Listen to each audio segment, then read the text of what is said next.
tous. Ce matin, j'aimerais vous partager une petite séance pour des problématiques, que ce soit d'épaule, de cou, de dos, que vous avez des douleurs chroniques, des douleurs qui vous empêchent de faire même des poids et haltères pour renforcer. En fait, les poids, lorsqu'on n'est pas capable de les utiliser, l'objectif lorsqu'on a des douleurs, c'est de rétablir l'équilibre. Puis rétablir l'équilibre, on peut le faire avec des poids. Par contre, si ça ne nous convient pas, les poids, parce que lorsqu'on les fait, ça amplifie, ça augmente la douleur.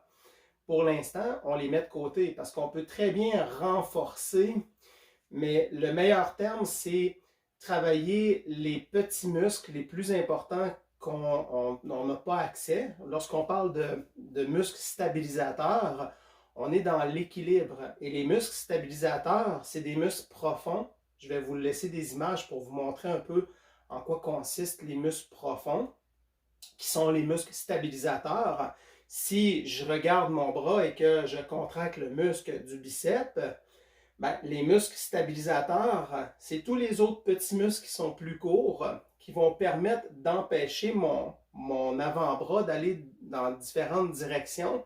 Lorsque je contracte le muscle du biceps, ben, il me permet de soulever le bras, mais le bras, on ne veut pas qu'il parte vers l'intérieur ou vers l'extérieur, donc on a plein de stabilisateurs. On a les muscles au niveau de la coiffe des rotateurs qui sont souvent à tort et à travers donnés comme exercice pour renforcer l'épaule. On donne des exercices avec les muscles rotateurs, alors que c'est souvent ces muscles-là qui sont en surcharge et nous, on va donner des exercices pour aller renforcer, alors que c'est une question de stabilité de toute la structure de la région avec le cou, le dos, les muscles de la poitrine, les muscles autant des épaules que des avant-bras ainsi que des bras.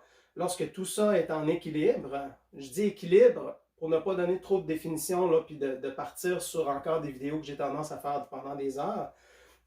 Mais l'idée de base, c'est de savoir que pour aider des problématiques, il faut partir sur le principe qu'on veut aller stabiliser toutes les régions pour que ce soit en harmonie. Et lorsque je veux créer de l'harmonie, c'est certain que les exercices que je vais avoir comme outils vont m'aider. La compréhension va être encore plus bénéfique du fait que quand je fais un exercice, si ça me fait du bien et que cet exercice-là, je suis capable de le faire à tous les jours régulièrement, ça va donner un plus pour la réhabilitation.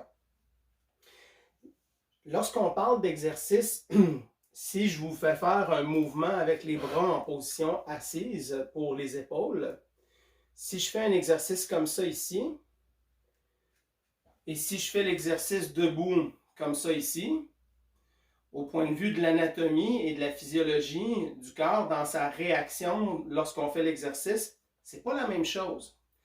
Parce que si je suis debout et que j'ai une problématique d'équilibre, lorsque je vais faire l'exercice, une personne qui est atteinte de troubles d'équilibre, la personne qui va être debout va avoir énormément de difficultés et risque de se blesser.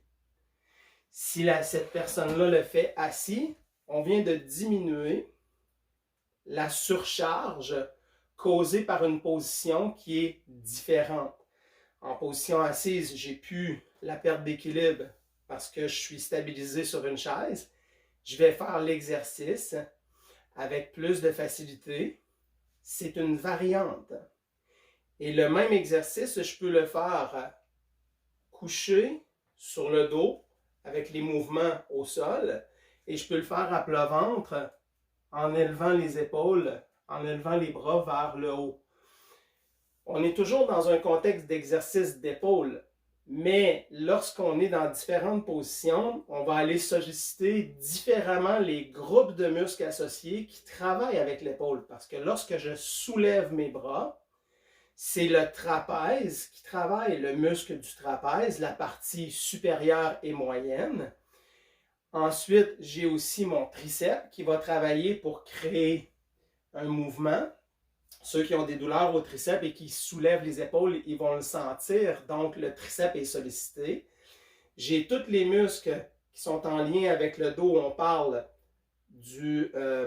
au niveau du thorax, le grand dentelé va être sollicité. Donc, lorsque je soulève, il y a une partie musculaire épaule, triceps, trapèze, avec d'autres petits muscles, là, des dentelés supérieurs.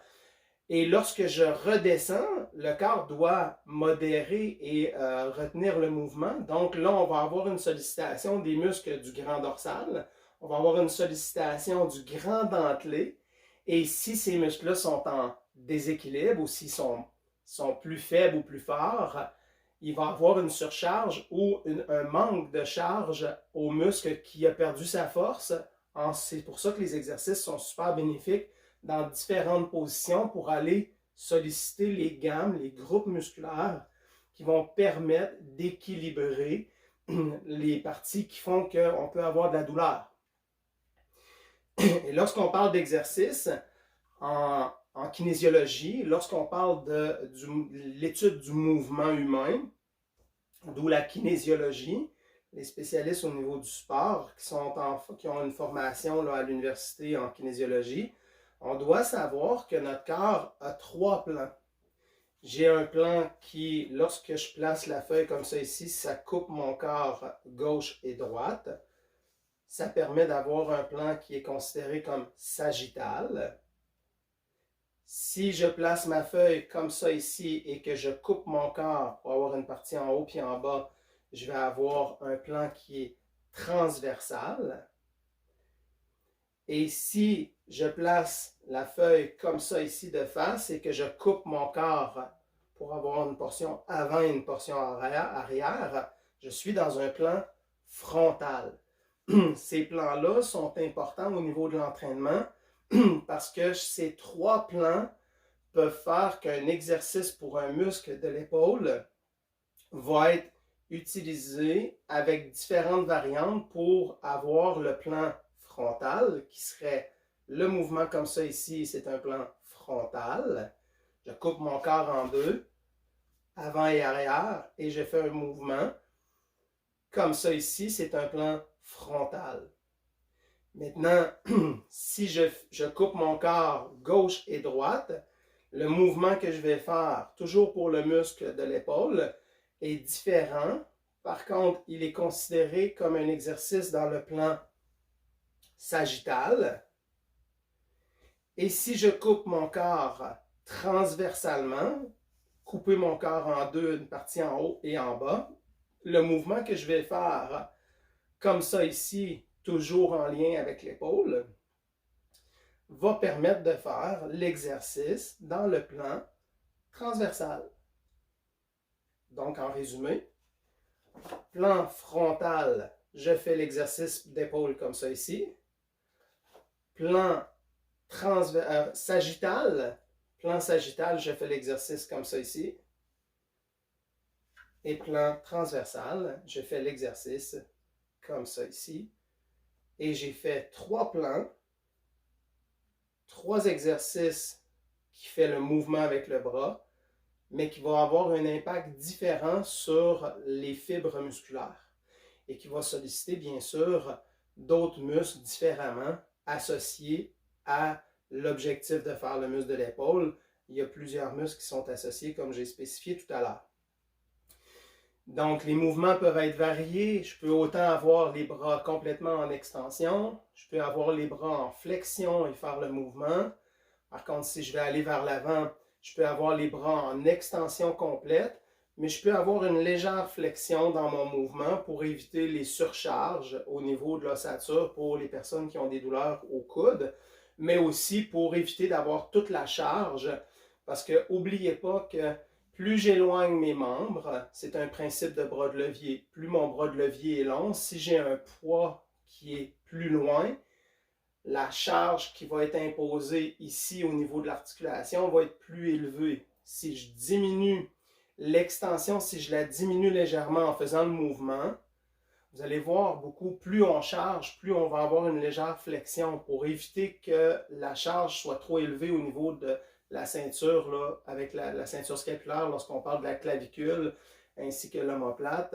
Cette articulation-là n'est pas conçue pour avoir des surcharges éloignées avec les bras. Normalement, le plus rentable possible, ce serait les exercices comme ça ici, vers l'avant, oui, mais vers l'avant, ça impose une contrainte qu'on doit respecter. On a aussi des mouvements de militaires. Dans quel plan cet exercice-là? Je vous invite à deviner. Donc, si je suis comme ça ici, c'est la même chose que si je suis comme ça ici. Donc, je suis dans le plan frontal. Donc, il y a différentes variantes. Je voulais vous partager cette information-là parce que on en parle très peu dans les vidéos de ce que je vois et je crois que ça peut amener une réflexion supplémentaire dans le pourquoi on fait des exercices de telle façon plutôt qu'une autre.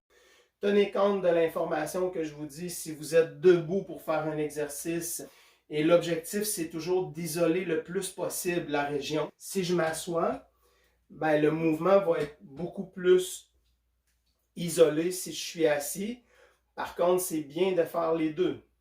C'est à vous, par contre, si vous avez une douleur au dos ou si vous avez une instabilité et que vous faites l'exercice debout, ben, corrigez avec les connaissances que vous avez pour diminuer les contraintes. Parce que lorsqu'on est en douleur, on est déjà en contrainte. Et l'objectif est toujours de diminuer les contraintes pour ensuite en rajouter. On ajoute des contraintes lorsqu'on a de la facilité. On n'ajoute pas des contraintes pour renforcer. C'est une information qui est utilisée sur Internet. Le renforcement, on ne devrait jamais utiliser ce terme-là, mais on n'a pas le choix. Ça veut dire, qu'est-ce que ça veut dire? Mais le vrai renforcement dans des maladies chroniques, dans des douleurs chroniques, le vrai renforcement, ça va être la prochaine vidéo que je vais vous faire.